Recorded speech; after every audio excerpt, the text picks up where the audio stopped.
Good evening, everybody.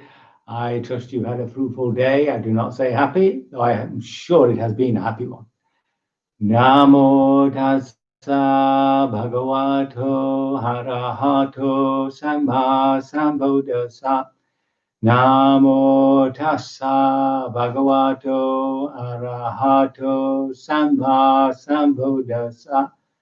Namo tassa bhagavato arahato samma sambuddhassa. Hum the Buddha, the blessed, noble, and fully self-awakened one. So this is our last appearance for the foreseeable future. Anyway, hopefully we'll get back to ordinary ways, back to Satipanya inviting people to come. But until then, this I thought we'd end this particular series with the life of the Buddha, and really just to take an opportunity as a way of gratitude, of expressing gratitude, you might say. So we're at it's called the Noble Search, and the Buddha's at Anathapindika's Park again in Savatthi, that's up in the north in the Kosala country. And he's been invited by Ananda to go and see the Brahmin Ramaka. So he goes there, and on that occasion, a number of bhikkhus were sitting together in the hermitage discussing the Dharma. The Blessed One stood outside the door waiting for their discussion to end. When he knew it was over, he coughed and knocked, and the bhikkhus opened the door for him.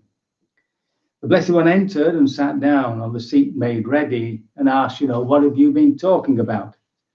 Well, they basically said, we've been talking about you. Our discussion on the Dharma was interrupted by the Blessed One himself. The Blessed One arrived.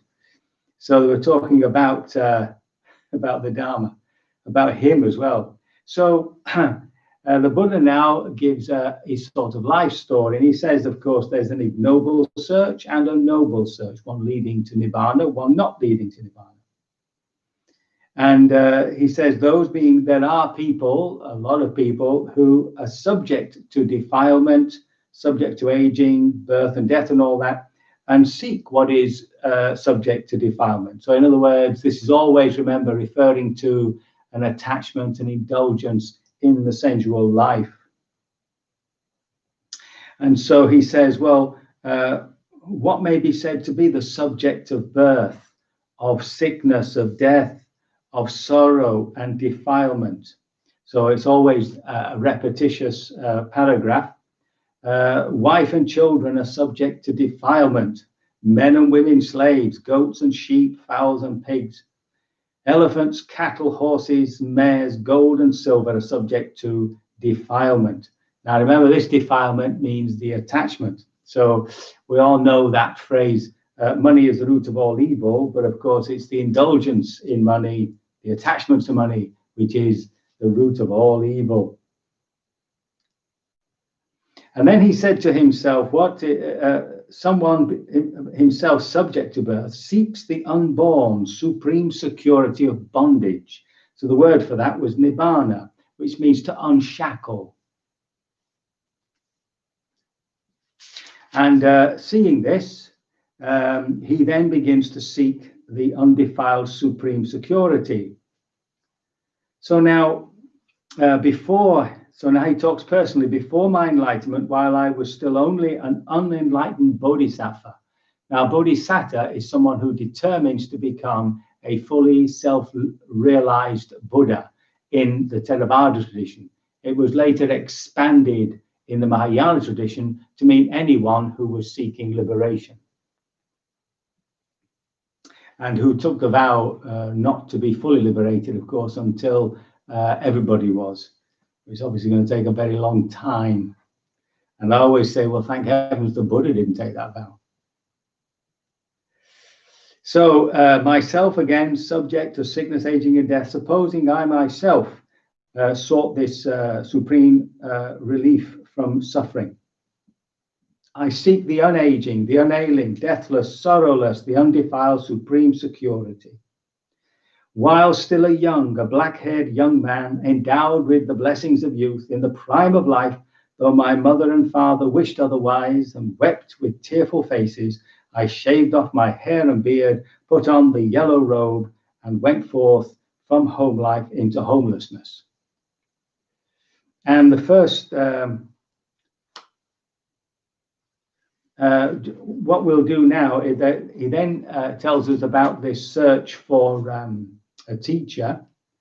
But we can just say here, in this particular other discourse, there's a Brahmin, Janusoni, who comes up 3 or 4 times in the scriptures. And he says to the Buddha, remote jungle thicket resting places in the forest are hard to endure. Seclusion is hard to practice. It is hard to enjoy solitude. One would think the jungles must rob a bhikkhu or a meditator of his mind if he has no concentration.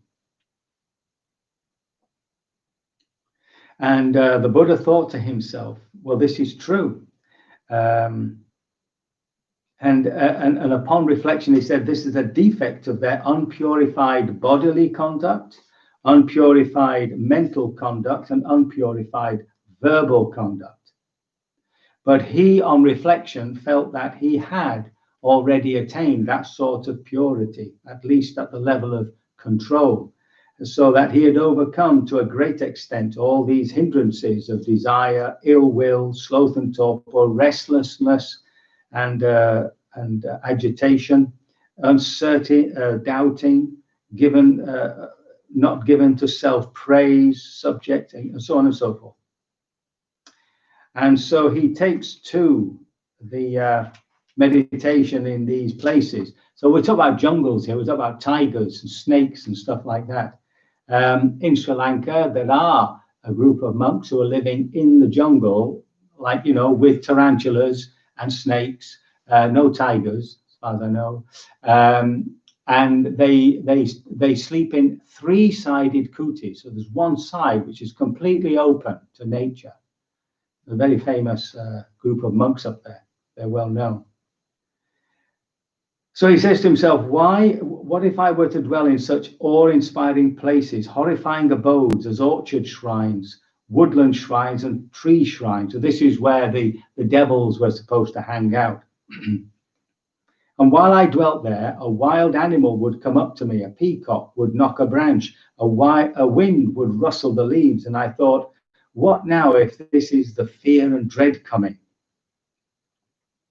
And so he says, what if I subdue the fear and dread while keeping the same posture as I am when it comes upon me? So here's the Vipassana. When I walked, the fear and dread came upon me. I neither stood nor sat nor lay down till I had subdued that fear and dread. Subdued here means, of course, waiting for it to pass away. While I stood, the fear and dread came upon me. I neither walked nor sat nor lay down till I had subdued the fear and dread. While I sat, the fear and dread came upon me. I neither walked nor stood nor lay down till I had subdued the fear and dread. While I lay down, the fear and dread came upon me. I neither walked nor stood nor sat down till I had subdued the fear and dread. So here we have a clear indication that he also had his struggles. It wasn't all dead simple. So now coming back to the other discourse, we now see him going out to look for a teacher. And the first person he meets is Alara Kalama. And he quickly learnt the teaching from Alara Kalama, the actual understanding, the intellectual understanding. And then he would ask Alara Kalama, had he realized this for himself, and how far had his personal experience gone? And he declared it was the base of nothingness. Now, there are these absorption states that we've talked about, the jhanas, and there are 4 rupa jhanas and 4 arupa. Rupa means object. So using the breath remains your object that you'll develop these mental states on throughout those first 4. And those first 4 jhanas have particular qualities. So the first one has the quality of a physical joy, sort of a physical joy, you might say, with still some thought and some directed thought rather than anything else. But then when that goes, one is left with a mental joy, which is finer. And then one is left with, hold on, I've got confused. One is left with the physical joy, the thinking and all that disappears. And then as it becomes more refined, there is just a mental joy. And as that becomes more refined, there's just equanimity. But there's still an object that it's based upon. And when that completely disappears, you might say that the mind is in complete rest. And that's what we call the non-material jhana or absorptions. So there are 4 of those, and he got up to number 3. The first one is to feel the space within that mind, that sort of mind which has gone inactive, you might say. And then wherever you go in that space, there's always that knowing of it, there's a consciousness. And then as you wander around that space, you realize there's nothing there. So he got that far. And the Buddha entered and abide in this Dharma, realizing for myself with direct experience. Now, so much so that Alara Kalama actually says to him, so you know the Dharma that I know, and I know the Dharma that you know. As I am, so you are, and you are, as you are, so I am. Come, friend, let us lead this community together. So he was so good at it that he asked him to come and teach. However, on reflection, of course, when you come out of those particular states, you're back to being your ordinary horrible self, depressed, anxious, and so on and so forth. And therefore he realized that the Dharma does not lead to disenchantment, to dispassion, to cessation, to peace, to direct knowledge, to enlightenment, to Nibbana, but only to this place, the appearance of nothingness. So he left, just like that. And then he went on and he heard about this other man called Udaka Ramaputta. And he invites him to come and join. And again, goes through the same process. Now, Udaka was the name of the person. Ramaputta means the son of Rama.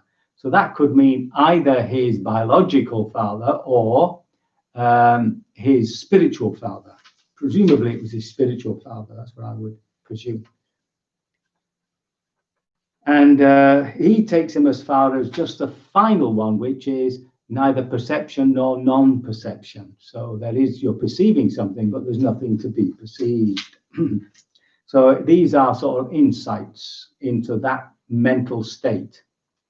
And so Rama says, so you are, as Rama is, so you are, as you are, so is Rama. Come, friend, now lead the community. So although Rama has told him about this state, there's a suggestion he didn't actually achieve it. It was his father.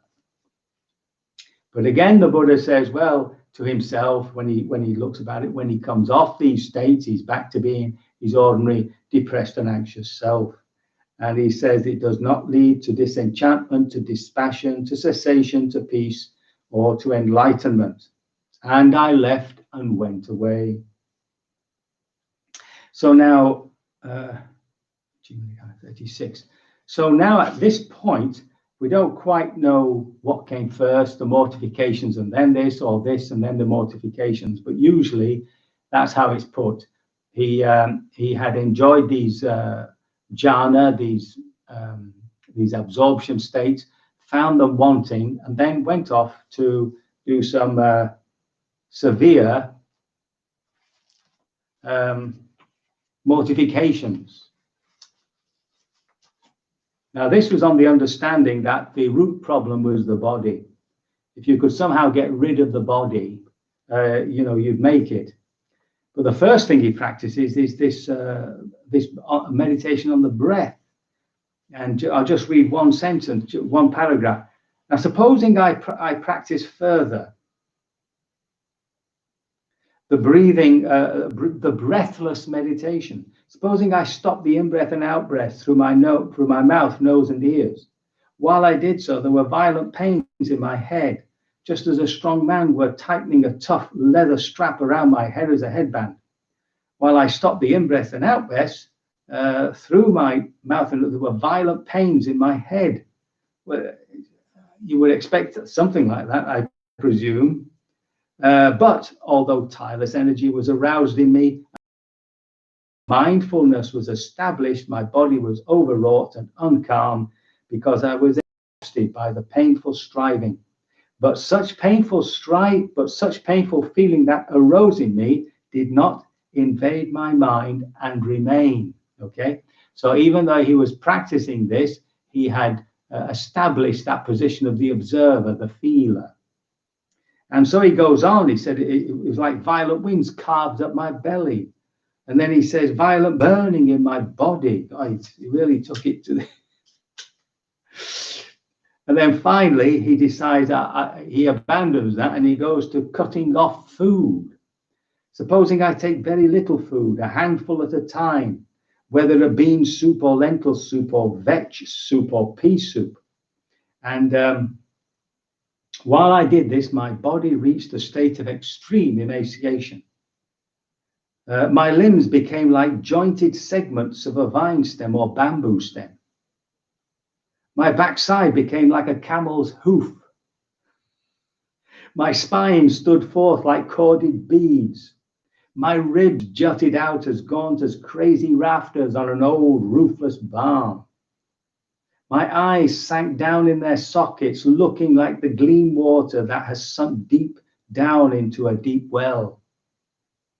My scalp shriveled and withered as a green bitter gourd shrivels and withers in the wind and sun. My belly skin adhered to my backbone. I touched my belly skin, I encountered my backbone. And if I touched my backbone, I encountered my belly skin. If I urinated or defecated, I fell over on my face right there. For heaven's sake, I wouldn't think there would be anything to defecate. I tried to ease my body by rubbing my limbs with my hands. The hair rotted at its roots, fell from my body as I rubbed. So there we have, that's pretty miserable. And he says to himself, whatever Brahmins and recluses have experienced painful, racking, piercing feelings due to exertion, this is the utmost. There's nothing beyond this. In other words, he doesn't see how anybody could have taken this mortification exercises any further than he has. But he reflects, even by the practice of these austerities, I've not attained any superhuman states, above human states, any distinction in knowledge, vision worthy of the noble ones. Could there be another path to enlightenment? And here he remembers this childhood memory. It doesn't come out here, but there is another place where he's watching his father doing a plowing ceremony, and he enters into these a similar sort of states of concentration. Here it's put as the jhana, but these really what we would call vipassana jhanas, because there is that quality of what is my father doing. And this gives him, another idea as to what to do. And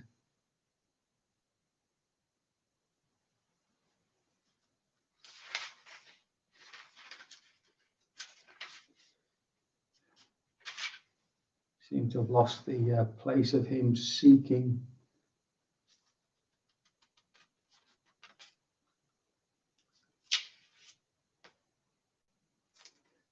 Just a minute, I've lost my place here somewhere.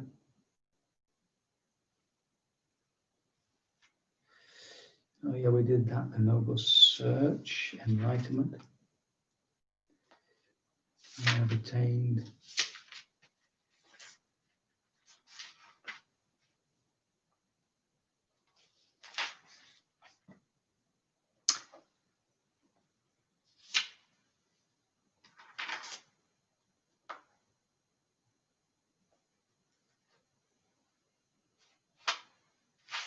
That's odd. I seem to have got myself in a confused place. Subject to birth and bondage.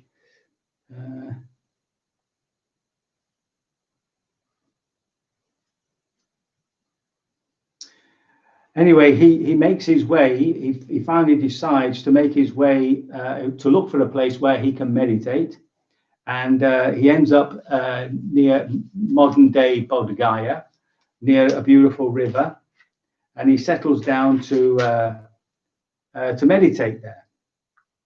And there he finds this Nibbana. He's attained the undefiled supreme security. This Dharma I've attained is hard to see, hard to understand, peaceful and sublime, unattainable by mere reason, subtle, to be experienced by the wise. But this generation delights in adhesion, and that's attachment, and delights and rejoices in attachment. So having experienced this wonderful awakening, and remember there were three knowledges there. It's not written in this discourse. The knowledge that of his past births, where he saw how all his ethical decisions had caused him to be reborn and reborn.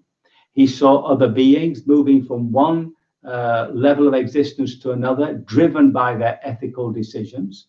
So what had been a personal law became a universal law for him. But the final third knowledge that he understood was that he had been completely cleared of his defilements.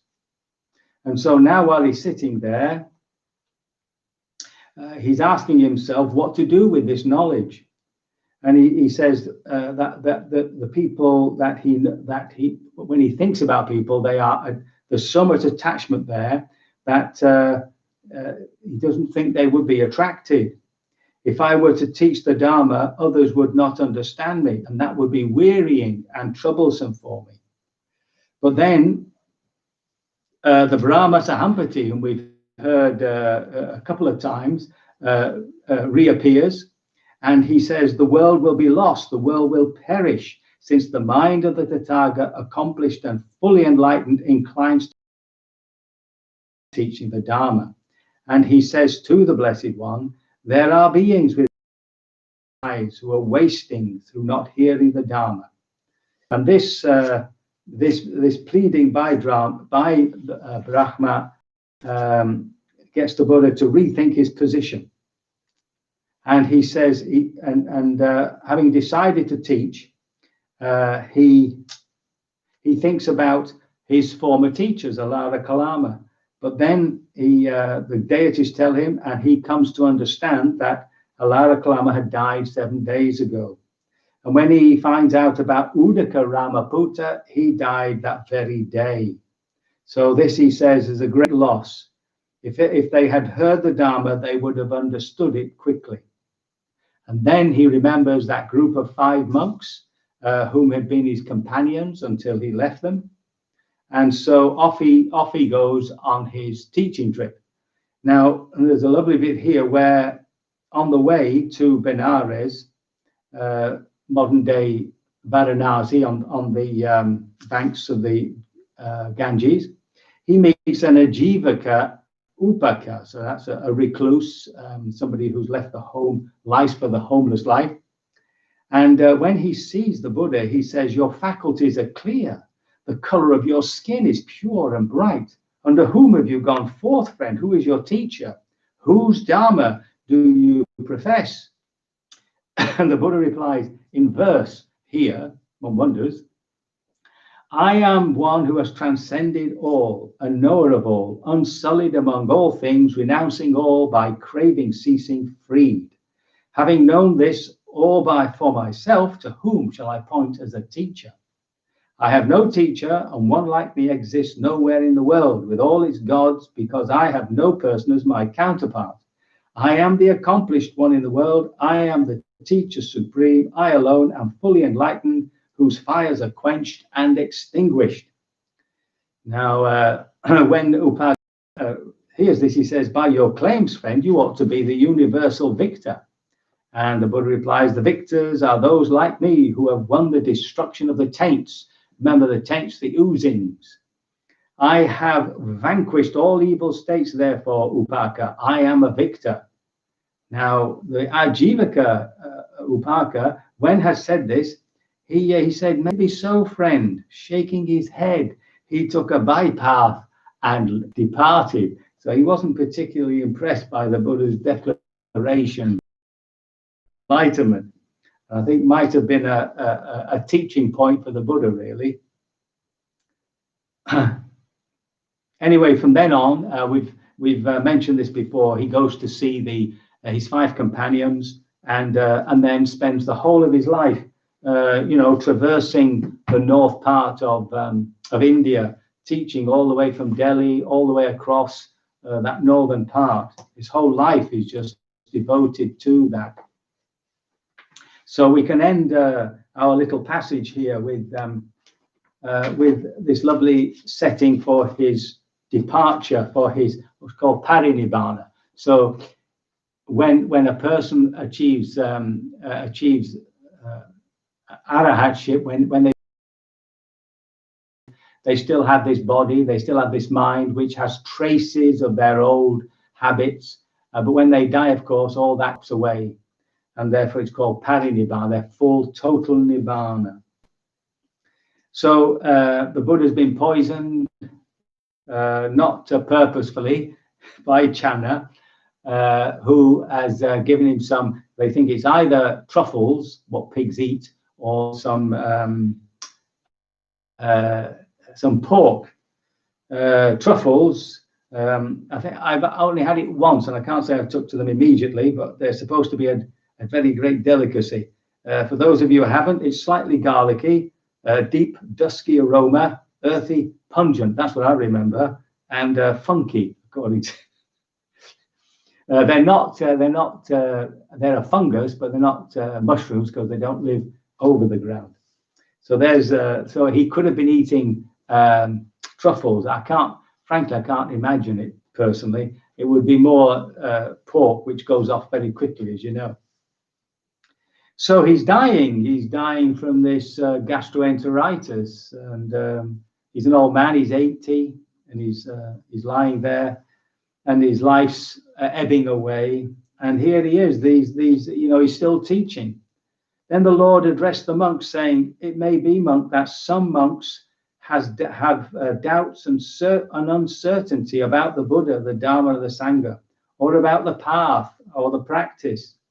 Ask me now, monks. Do not afterwards feel remorse, thinking the teacher was there before us, and we failed to ask the Lord face to face." At these words, the monks were silent, and the Lord repeated his words a second and third time, and still the monks were silent. Then he said, "Perhaps you do not ask out of respect for the teacher. Then let one friend tell it to another." But still they were silent. Ananda said, "Oh, it's wonderful how there are no doubts and uncertainty." And the Buddha replies, "Indeed, I don't see anybody here who has less attained than a stream entrant, one who's got the first of the attainments." And then we have this lovely ending where the Buddha says to him, "I declare all conditioned things are of a nature to decay. Strive diligently for your liberation." And he passes away. And that was it. And those monks who had not yet overcome their passions wept and tore their hair, raising their arms, throwing themselves down and twisting and turning, crying, "All too soon the Blessed One has passed away. All too soon the welfarer has passed away. All too soon the eye of the world has disappeared." I actually saw this also with an elderly monk who died. It was a beloved teacher in Sri Lanka, and the young monks couldn't stop themselves from crying. They had that relationship of son to father. And then, of course, there's always those who've gone beyond. And so the Venerable Anuruddha, whom we've met before, who's very good at explaining the Dharma, "Friends, enough of your weeping and wailing. Has not the Lord already told you that all things that are pleasant and delightful are changeable, subject to separation and becoming other? So that put a damper on it, didn't it? So we have to leave it there. His remains are split into 8 parts for the different tribes or clans who wanted it. And today, of course, there's a great big stupa, very long, yes, great big stupa at Kusinagara, where he died. And so that brings us to the end of the Buddha's life. It's good to read about it. There are many biographies. Some of them follow the more imaginative story, and some are very basic. As you know, in parts of the scriptures, they say his father was like a king, and he had 3 gardens, one for the rainy season, the dry season, and the cold season. But basically, he was just an aristocrat, and his father was the head of a group, of a clan, who had to pay tribute to the local king, Pasenadi of Kosala. So reading the Buddha's story is an inspiration for us. We're only going through what he went through, a life of renunciation, and in the end, without any doubt, we will all be fully liberated, hopefully sooner rather than later. So we can do a bit of practice.